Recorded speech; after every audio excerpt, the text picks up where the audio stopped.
جی السلام علیکم، میں بیرسٹر لامیا نیازی ہوں اور آج مورخاص 7 جنوری 2024 کو خان صاحب کی election appeal was fixed before the election tribunal. اور just to give you brief background, Khan صاحب نے NA 89 میاں والی 1 کے لیے اپنے نامینیشن پیپرز سبمٹ کرائے تھے to contest for general elections. میں ان کی آتھورائز نامنی تھی for purpose of filing nomination papers and to appear during scrutiny. اس کے بعد جو لسٹ پبلش ہوئی اس میں ان کے نامینیشن پیپرز وہ ریجیکٹڈ، اور اس امپیونڈ آرڈر کو ہم نے اس الیکشن اپیل کے ذریعے چیلنج کیا ہوا تھا. مین آرگیومنٹ سینئر کاؤنسل سید علی ظفر صاحب نے ہی آج کی، اور ہم نے ان کو اسسٹ، ہم سارے ان کی لیگل ٹیم میں تھے اینڈ وی اسسٹڈ ہم. تو just to give brief round up of today's proceedings, impugned order کی جو ریجیکشن تھی وہ 2 پوائنٹس پہ تھی. ایک ایلیگیشن تھی سوشل سیکیورٹی لائبلٹی کی اگینسٹ نمل یونیورسٹی جو خان صاحب کے کھاتے میں ڈال دی گئی تھی تھرو دا امپیونڈ آرڈر، اور دوسری توشہ خانہ کی کنوکشن. تو سینئر کاؤنسل سید علی ظفر صاحب نے دونوں پوائنٹس پہ بڑا ڈیٹیل ایٹ لینتھ آرگیو بھی کیا اور ایکسپلین پراپرلی کورٹ کو اسسٹ کیا، اور اس میں there were fundamental questions of law that were raised.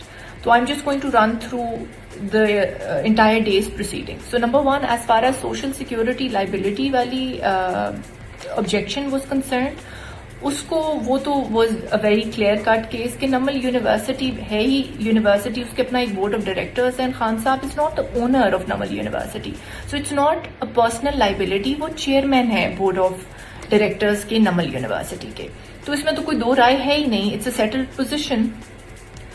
دوسرا تھا کنوکشن کو لے کے. یہ بڑا انٹرسٹنگ پوائنٹ تھا کیونکہ امپیونڈ آرڈر جو RO صاحب کا تھا اس پہ انہوں نے ریلائی کیا تھا کانسٹیٹیوشن کے آرٹیکل 63(1)H پہ. اب 63(1)H کی 3 انگریڈینٹس ہیں. Conviction for offence relating to moral turpitude, sentence ہونا چاہیے ایٹ لیسٹ 2 years. میں بلکہ وہ سیکشن بھی پڑھ دیتی ہوں.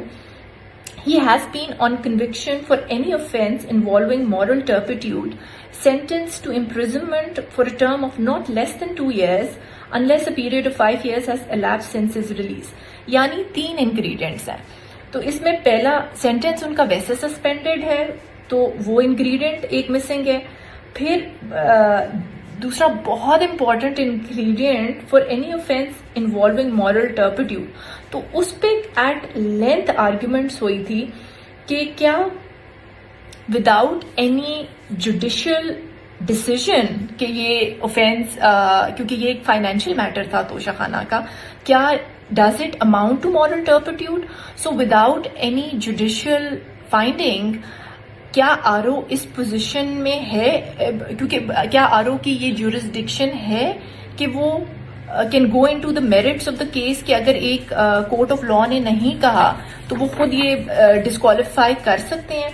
پھر جو اور الیکشن ایکٹ کے سیکشن سے 137 167 173، so if they were read together کہ اس میں بھی تھا کہ this does not involve an offence of moral turpitude پر سے. پھر دوسری سائڈ پہ یہ میں نے بڑے بریفلی اس کو سم اپ کیا ہے، پر میجرلی اس پہ پھر پریسیڈنٹس پہ ریلائی کیا. پھر ایک ECP کا جو نوٹیفیکیشن تھا اس پہ بھی آرگیومنٹس ہوئی کہ کیا ECP had the jurisdiction to disqualify Khan صاحب. تو وہ میٹر تو ویسے پینڈنگ ہے in Lahore high court, but even otherwise they don't have the jurisdiction. تو پھر اس کے بعد ECP نے اپنا ریبٹل میں جواب دیے. تو اوور آل پورا ٹائم ملا ہم لوگوں کو بھی آرگیو کرنے کا کیس، اور ان کا بھی ریبٹل. بڑی پیشنٹ ہیئرنگ جج صاحب نے دی. آرڈر اب ریزرو ہو گیا ہے and it will be announced on 10th January انشاءاللہ. We are still very very hopeful despite all the odds, کیونکہ یہ میں نے پہلے بھی ذکر اس چیز کا کیا ہے کہ خان صاحب سیاست کی روح ہیں، اور خان صاحب اگر آپ ایک جسم سے روح نکال دیں گے تو وہ پھر ایک زندہ لاش ہے. اور ہم سیاست میں مائنس خان صاحب will not work for not just economic stability, political stability and otherwise.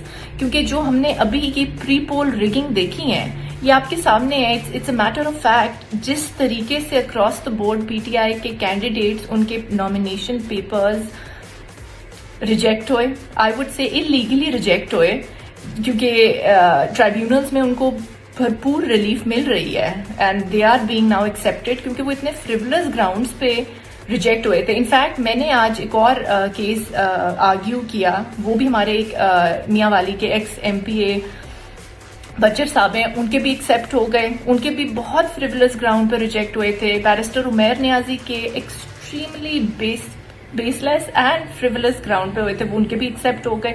سو اب کافی نمبرز میں ایکسیپٹ بھی ہو رہے ہیں. So we hope for the best کہ انشاءاللہ اب ہم 10th کا ویٹ کر رہے ہیں. وی آر ہوپنگ کہ خان صاحب کا NA89 خان صاحب کا آبائی حلقہ ہے, اور ہم لوگ دعا گو بھی ہیں, اور legal team work really hard, and I am very hopeful کہ اس کے بعد انشاءاللہ گڈ نیوز ہی ہمیں 10th کو ملے گی. And we continue to pray and hope for the best. اللہ توکل ہے, اور انشاءاللہ will keep everybody posted as soon as we find out the result. Thank you so much.